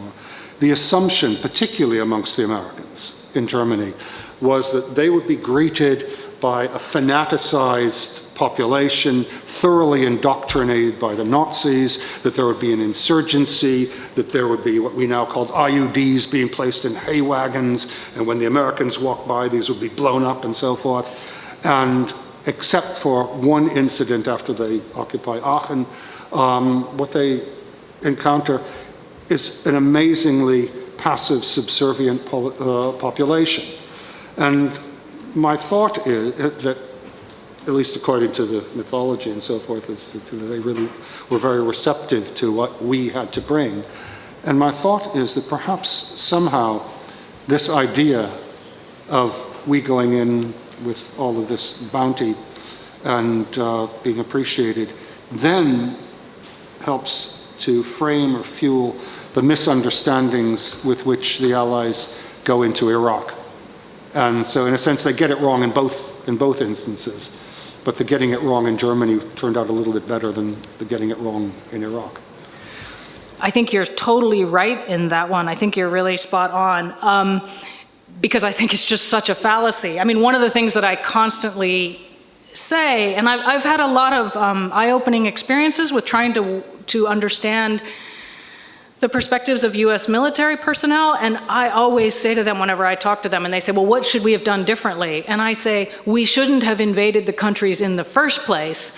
And they say back to me, I agree with you, but I didn't have that choice. As a member of the military, I couldn't say no. So I feel like I've kind of grown a lot in learning how to talk about that. But I think looking at the chronological trajectory of what happened in these wars and occupations is important, because they started out, particularly the invasion and occupation of Iraq, started out with engaging Iraqis and including them in. And it's when the Department of Defense decides to sideline the U.S. State Department and kicks out all of the people that were rebuilding Iraq from March until May, and then the Department of Defense and the White House appoint J. Paul Bremer as the head of the Coalition Provisional Authority. And he then, within like 5 days or 10 days of being in Iraq, puts through orders to disband the Iraqi military and the police forces and the de-Baathification of society. And so all Ba'ath members who were of certain echelons had to go through, of the lower echelons could go through re-education sort of camps, basically, and the higher echelons were to be pursued. That is what fundamentally changed the occupation and turned it into what it is today. And then in early June, or late June, elections had been scheduled. Local sort of village and city level elections for representative government had been planned, and he canceled them. And he said it's not in our best interest to hold these elections at this time. So I think it's important, as you look through this history, to see that yes, it's the occupation, but then it's also how the occupation sort of handles. Now, why do they turn to culture is largely, I think, due to General Petraeus, who was in some province of Iraq, which I've forgotten now, but he was having great luck with doing this kind of hearts and minds and sending people out. And so Petraeus, and along with people like Montgomery McFate, think that this is the answer, to actually have more people out in the street and you see the troop surge at this time, and you see saying, well, we need to actually protect Iraqis, so let's send more people out, and let's learn about them, and that is where, so Petraeus becomes the savior, and he is one of the main instigators behind the COIN, the counterinsurgency manual. So I wanted to come back to this question about whether culture matters, and obviously I think it does. I really liked your article, and I also liked the other things that you gave us. And so you have in your article here, towards the end of the article on the last page, you say, but most importantly, when asked directly whether they thought culture was relevant to the role of the U.S. military in Iraq, most replied that it was not. I think this is the American troops, okay? So we're talking about American troops who have been trained about Iraqi culture using these cards that you write about and everything. And you say that most of the troops say, no, culture doesn't matter, that wasn't very helpful. And then you also say, more important to them, that is them being the American troops, was ending the occupation and general respect, not in cultural terms, but in terms of respect for, so this is the Iraqis, but in terms of respect for their country and the capabilities of its people. So, according to them, it's them, the Iraqis here. It's about respect, and it's about general human interaction, and it's not so much about cultural knowledge. Thank you, and I think there's a couple different points. One of which is, I think there was a good deal of ambiguity and hopefulness on the part of Iraqis about the U.S. invasion of Iraq. And I think even today, if you go back and you go to Iraq and you talk to Iraqis, they're really glad not to be living under Saddam Hussein. I mean, they may be totally horrified by all of the violence and security, and they may not trust the Americans, and they may hate the Americans. But particularly early on, I think the vast majority of the Iraqi population was hopeful about what the U.S. invasion and occupation meant and the overthrow of Saddam Hussein. And what I think happened was the Americans they never missed an opportunity to miss an opportunity. And they then decided that they were going to have this patronizing view of Iraqis, and Iraqis were incapable of all of these things that they had been promised. And you see Iraqis holding up signs and demonstrations saying, you promised us the vote, like, where is the vote? Or you promised us democracy, this is what we want. And so particularly in this first sort of year and a half, they were so eager to kind of taste the fruits of freedom. I mean, they will say things like this: we wanted freedom, we wanted democracy. They also wanted their garbage picked up. They also wanted to be able to send their children to school. And those things weren't happening. And that was where this gap came. So they didn't have jobs. They didn't have basic services. There was no security. And that's where it kind of all goes wrong. They also wanted to have jobs, and this is why I in particular think that Cheney, Bush, and Rumsfeld should be held accountable for war crimes. Iraqis have spent the last 80 years building their country. They are engineers, they are doctors, they are all of these things. And then the US comes in and contracts out with US companies to build the bridges, to do all of these sorts of things, sidelining Iraqis from rebuilding their own country that the US has destroyed. And Iraqis were just so infuriated by that. And this was what this comment was like, wait, we can do this, but you're not letting us do it, and you're actually actively suppressing us from doing it. And that was where this issue of respect, you're not respecting us as contributors to our own society, as members of our own economies. So that's, I think, one of the real crimes of, I mean, there are many, but one of the real crimes of this invasion and occupation. The other issue about respect, and I had a number of US soldiers say this to me, they were things like, I don't need cultural training to learn how to treat people with respect. I mean, that was a pretty common thing that was said by a certain sort of group of people. And I think a lot of how culture was conceived of in this training material was about do's and don'ts. And the pedagogy of it was things that these guys should just memorize. So every soldier I asked about the cultural training, I said, what do you remember from the cultural training? Was, don't shake with your left hand. And I'm like, who in the world shakes with their left hand? Like, really?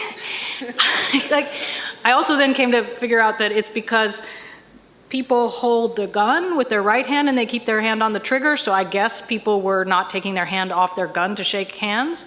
And whereas the lesson should have been, if you're not willing to take your hand off a gun, don't shake hands with people. I mean, that's a more like better way to say it that makes sense to people. But you had people, so people could mimic this, don't shake with their left hand, but they didn't sort of know why. I mean, it just didn't make sense. Don't show Iraqis the bottom of your feet was the other one. And a lot of it is rude to put your feet up, right?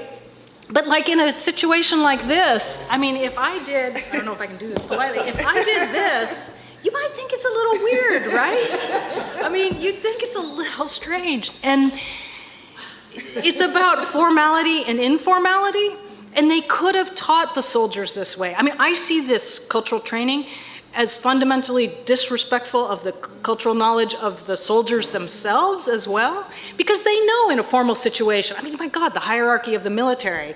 And they could have said to them, there are hierarchies in Iraqi society. If you're hanging out with your Iraqi buddies, you can kind of do what you want. They're not going to be offended by you because they know you. But if you're going in to talk to some leader of some, community or some tribe or something like that, you need to be on your, going to, Easter dinner at grandma's house behavior, right? I mean, they can understand these things, but that was not how they were thought of. And I've done these presentations in places where there have been military present, and they will come up to me afterwards and say, but you don't understand. We're dealing with an 18-year-old from a farm in Kansas or something like this. And they were constantly talking about how stupid these American military were. And I'm like, wait a minute, you're a military officer and you're like dissing your people, that you're like saying bad things about the people that you work with? And they were like, you just don't understand. We have to talk to these people and there's only one way to talk to these people. I mean, and these were so the hierarchies and all, so yeah, I mean, I think to me, it's really fundamentally tied also to American exceptionalism. And I'm working on another article on that subject about how Americans see themselves as, bringing, fundamental ideas about, how the world should work to the unenlightened. And that is also part of military training. There is a code of conduct that they have to learn, and that is about these sorts of things. So they held their Iraqi military counterparts to that same kind of code of conduct. And I was like, why are you doing that? Because, they don't get this kind of training. But it was all about Americans do it right and the best way, and now we have to teach you how to do it that way too. McFate and those people who used culture for the counterinsurgency manual, and chapter 3 of the counterinsurgency manual deals with culture in particular, they are interested in culture to succeed militarily. They are less concerned about kind of the occupation as, an economic and political structure that's going to work, like what the US was concerned with in post-war places. They are concerned with culture for fighting insurgents. And so it's still about mobilizing knowledge of culture to get the bad guys. And that was the other thing that is relevant here. Iraq was shifting so much, they could never figure out who the bad guys were. Sometimes it was early on the leftovers of the Saddam Hussein regime. Then it was all of a sudden the Shia, and then it was insurgents, and then it was Al-Qaeda in Iraq, and they just called them the bad guys. It was always the bad guys. So there were good Iraqis and bad Iraqis, and I think other occupations have this sort of shifting thing, but it was like a loyalty test on some level and culture can't tell you that, right? Because that's about politics. The question that Rochelle speaks about is a really key one that everybody sort of dodges because there isn't an answer to it, and what do you think we should do? And I think maybe the answer to that one really, and nobody wants to say it, it actually doesn't matter. Does anything matter? Should we give up? Luckily, we've brought someone along who's more optimistic. Ted Hodgkinson is now head of literature programming at the South Bank Centre in London.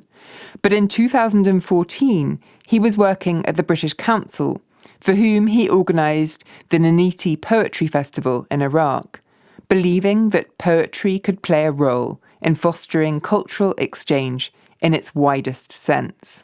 Specifically, I was a programmer for literature in the Middle East and South Asia, focusing on literature.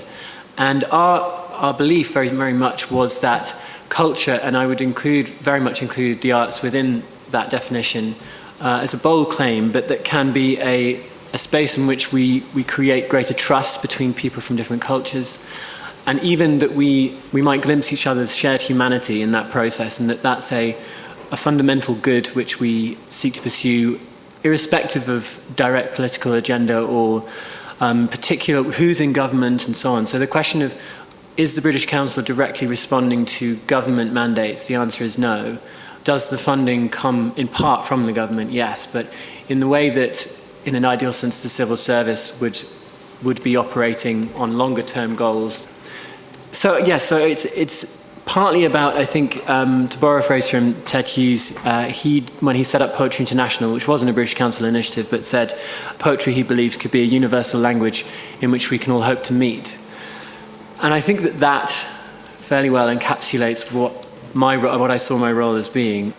I think one of the key cornerstones of everything that we do in all of those contexts is, I think it's very important that I stress that the work that I was doing was not simply an exercise in exporting British culture, which is often how it's perceived. I think that a better way of framing that is that it's a reciprocal process. I spent quite a lot of time back and forth in the region, particularly in Iraqi Kurdistan, meeting with, getting to know publishers, writers, and to try and build up a picture of what was happening there. And also to try and find a shared sense of cultural heritage, because as Rochelle's explained beautifully in great detail, there are lots of diverse and wonderful cultural practices that happen there, but also tensions which we needed to be mindful of and try to be sensitive to and considerate of. So one of the reasons that we called the festival Niniti, which is a Sumerian word, and it means Lady of Light. And the idea of that was really to, even the name Erbil has a problematic connotations for some, because Erbil is spelt differently in depending on who you ask, but as the capital of the fairly autonomous Kurdish region, that sends out a particular message. Calling it the Iraqi International Literature Festival underplays the Kurdish element of the festival. So Niniti, we wanted to look beyond the immediate concerns of the political moment and draw on that Sumerian heritage, which was something that Iraqis, both Kurds across the spectrum, are incredibly proud of, rightly so, as one of the first kind of written literary cultures.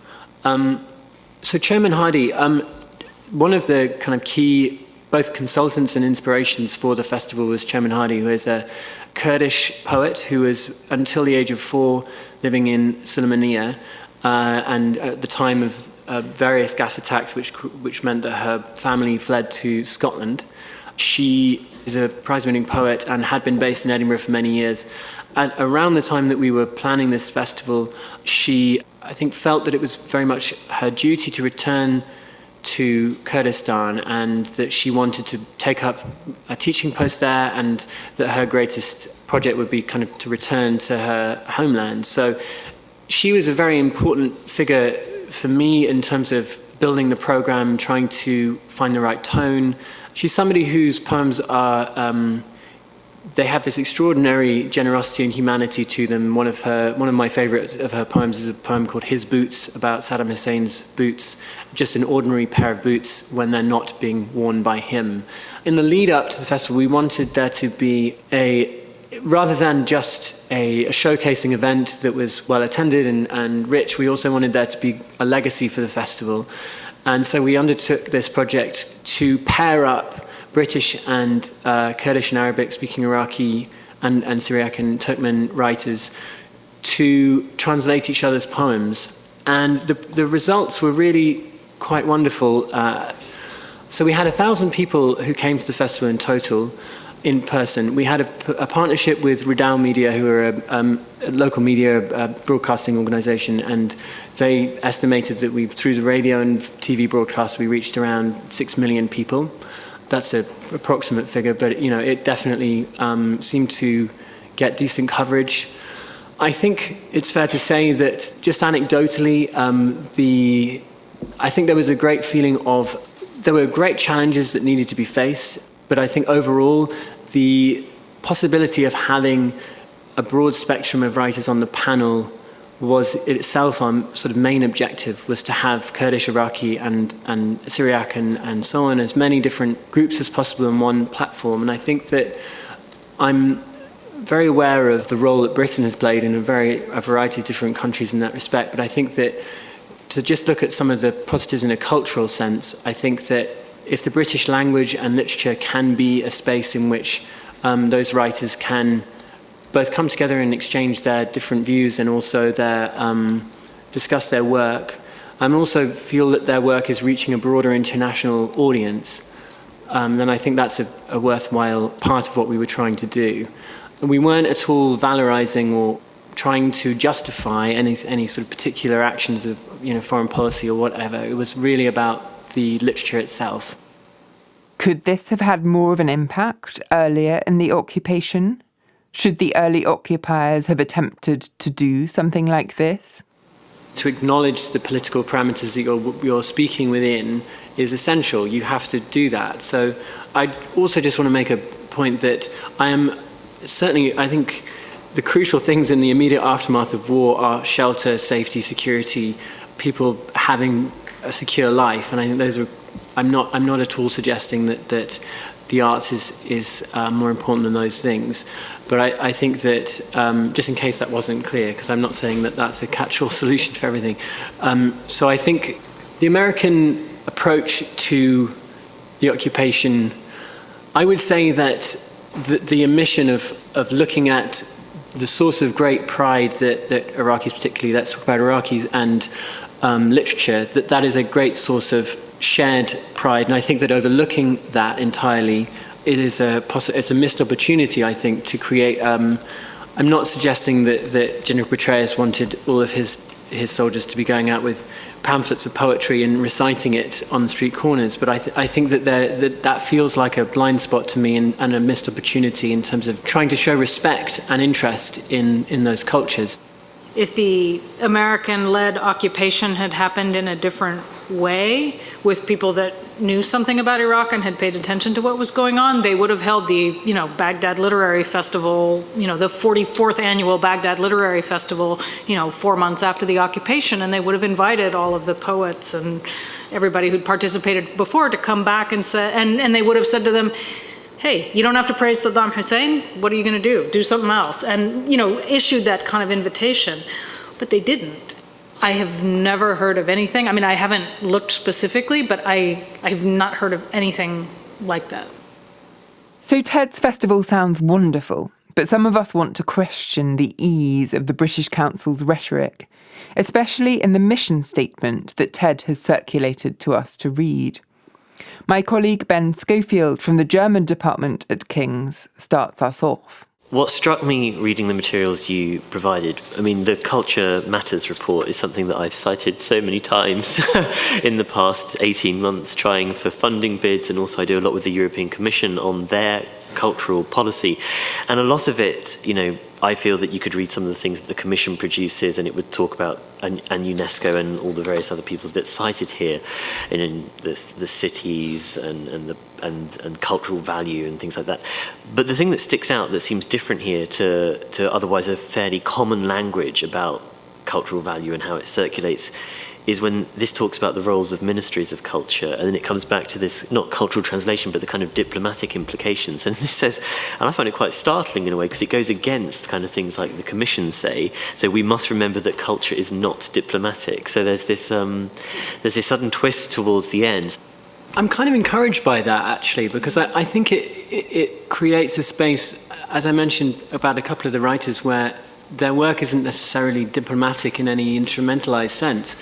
They're expressing the thing that they're talking from within a culture that has its own concerns, and sort of why should we expect it to be diplomatically engaged with our own. So I think that kind of gives me a nice bit of license, I suppose, to I think as long as the artists in question are willing to sort of engage in a dialogue about that work, that's kind of the only prerequisite for me, I think. But yeah, I think the British Council has some I don't know if you could necessarily claim that it's radical in any way, but I'm glad you found the moment of radical thinking in that. In a way, this takes us back to Germany, I think, because our title for the volume that's just come out, The Transformative Power of Culture, is largely ironic. I mean, it's a question in that the people that went into Germany had ideas about how culture could transform, but quite quickly, as Stephen said, I argue in my book that the cultural figures that went in were far more transformed by the experience than they actually managed to transform. Perhaps if culture does transform lives, then it's usually in some way against the will of whoever sort of sets it up and allows it to do so. And that perhaps is what's allowed in your festival that isn't allowed in government initiatives. What we were not trying to do was mediate or control the messages in the literature itself, because that ceases to me to be literature, it just becomes propaganda. And what we wanted to do was to create a safe and balanced place for that work to be presented. After that, you don't necessarily know what the sort of writer that's on the panel is going to say. And yes, there can be. It doesn't always mean that they're going to be very enthusiastic and polite about, say, the British government or whatever they want to talk about is entirely their prerogative. But I think we want, basically, our belief is in the power of art, and that we can't legislate what that art says. I find these documents really interesting, your talk really interesting. And I just wanted to ask a question about, I guess, the status of a kind of humanism, or even a kind of liberal humanism, that there is a possibility of a culture outside of politics, a kind of an appeal to universalism. And I guess my question is, isn't that itself a highly political thing to do? To me, this seems like the promise of liberal humanism, to me, goes back to kind of Italian neorealism, that there can be a sphere of critique, a sphere of poetry, it's safe. This is, to me, a highly political promise of what the American, the British, I would say kind of secular relationship to the arts promises. So I'm wondering if there's a culture that's separate from politics, or the idea that culture and politics can be separate, to me, is very political statement to make. Again, I say it's specifically, I think, particularly true in literature where, but just to take your broader point of it, how is there a political point behind arts for the many? I think there is. I mean, there has to be, because it's these institutions that I'm talking about come out of particular political moments, and they are responses to political challenges. And I suppose I'm looking partly at how those things are instrumentalized, and trying to make sure that they're not instrumentalized in a word that came up earlier, weaponized, let's say. I think that's in my small project sense, I think that my aim was for there not to be a political bias in the panels of writers that I was constructing.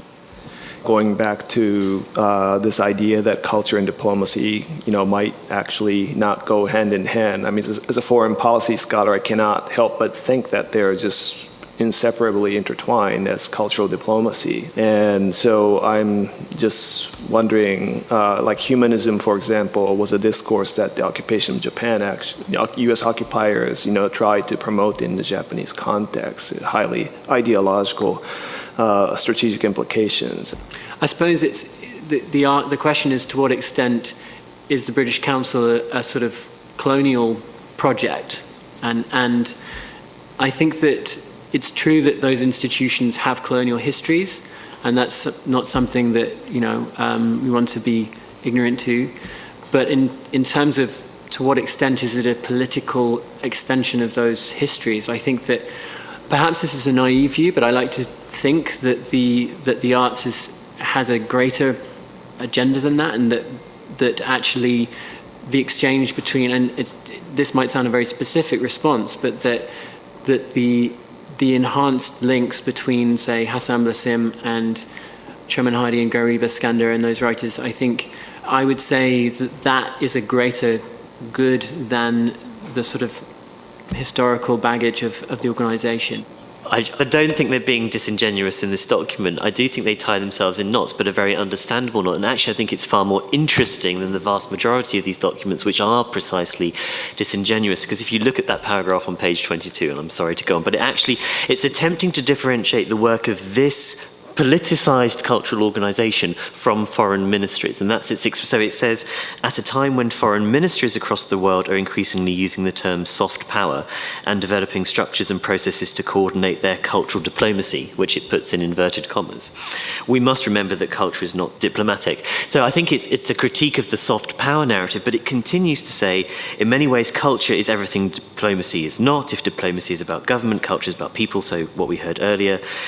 But it finishes off by saying, if government is about driving the agenda, culture is about the dispersion of power and influence to the many. And so it is precisely these alternative models, which I think the British Council are kind of suggesting here, are the way forward. And that's what's so fascinating, because it starts with an introduction by Irina Bokova from UNESCO, which is the classic statement of soft power, and then ends with this kind of indictment or searching for an alternative cultural mode of politicized aesthetic, precisely, as you say, moving both ways. And so I don't think it's articulated well, but there just seems to me something interesting in how they're... So I just wanted to say I wasn't trying to claim that they were trying to divorce culture and politics. I think, on the contrary, in documents that tend to just embrace a soft power narrative and leave it at that, there was a, starting here, right at the end, a kind of critique precisely of that position, which was really interesting.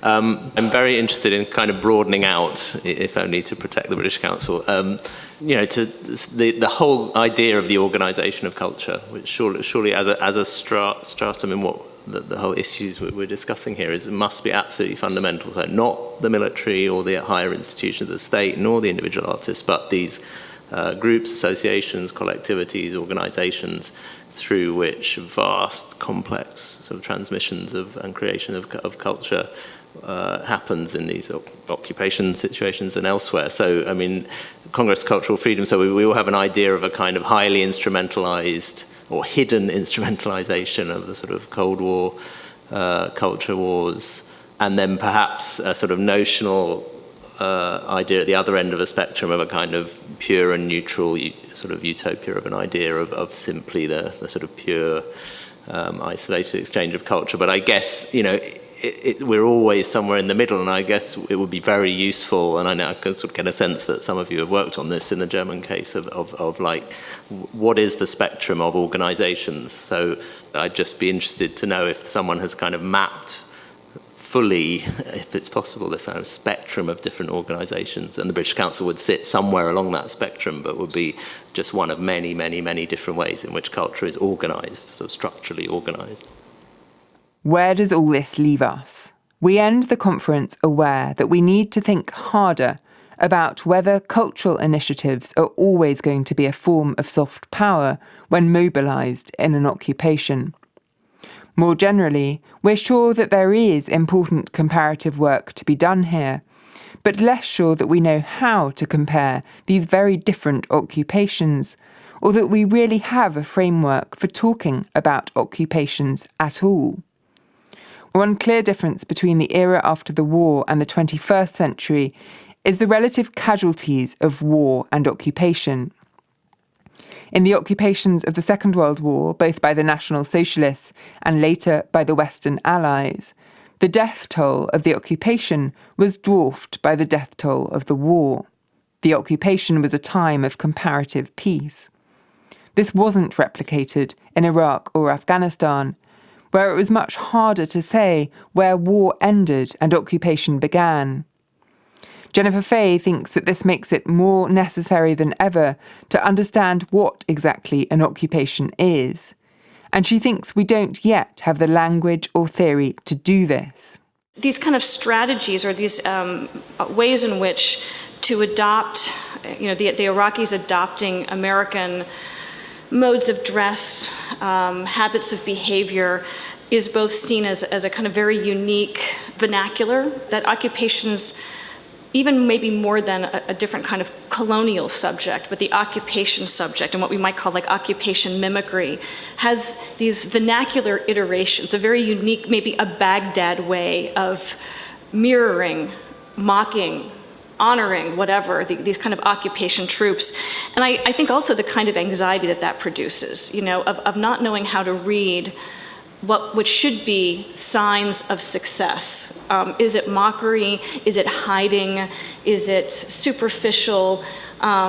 to say that you're democratic doesn't mean that you're democratic. And I think, to me, that the kind of theatricality that you're talking about, both in training and role playing, and in the difficulty of assessing an outward behavior as indicative of some kind of inner transformation, seems to be at the heart of a kind of occupation project. But the other thing that this all brings up too, and it's not like we need reminding, but I have to remind myself, that in Iraq especially, in what has become like the age or century of short wars and very long occupations, that occupations are military operations. They're not civilian. And we shouldn't be surprised that soldiers who go through basic training to do combat stuff are not a civilian administration. And I think it's interesting, and we all do this, we just sort of talk about the occupation and the war, but this seems to be an instance where you have a short war, a long occupation, in which death and violence escalates under the so-called conditions of peace. But I don't think now this isn't to say we, but people in general, have developed the same kind of critical, cultural, theoretical, even historical vocabulary to describe the cultures of occupation in the way that we find in colonial and post-colonial studies. And then, once again, I feel like we use the languages and experiences of the colonial and post-colonial. I think this is especially true, with Israel and Palestine, and that it makes sense. But I come back to Eyal Benvenista's book on the international law of occupation. This is a distinct regime, and it comes about as a kind of dominant form of governmentality, just as the kind of colonial empire goes away. So it seems to kind of replace colonialism, but under a very different kind of set of circumstances, a different set of promises, a lot of different kind of promises broken. There's a way to do comparative work to say, well, what happened in Japan? What happened here? What happened there? And you can get to the kind of particularities and differences. But I also wonder, what would it, I feel like in post-colonial studies, we can start to make generalizations about the post-colonial subject. Not that we want to make generalizations, but there's something kind of useful there that says, we can compare Senegal and India, but are we at a position where we could compare Palestine, Iraq, Germany, and Haiti? What are the new kind of comparative horizons that are opened up when we want to start to talk about occupations in this way, that from a, at least international legal position would say these should be kind of parallel, and maybe there are kind of cultural formations or cultural patterns that repeat themselves. But I guess that's a question for me, is there a kind of parallel field that could emerge from the colonial, post-colonial studies, which seems to be waning for obvious reasons, that occupation studies or comparative occupation studies could fulfill in a more meaningful and legally and or whatever experientially specific kind of way. But that will be another conference. For now, it's time to make our way back out onto the Grand Canal.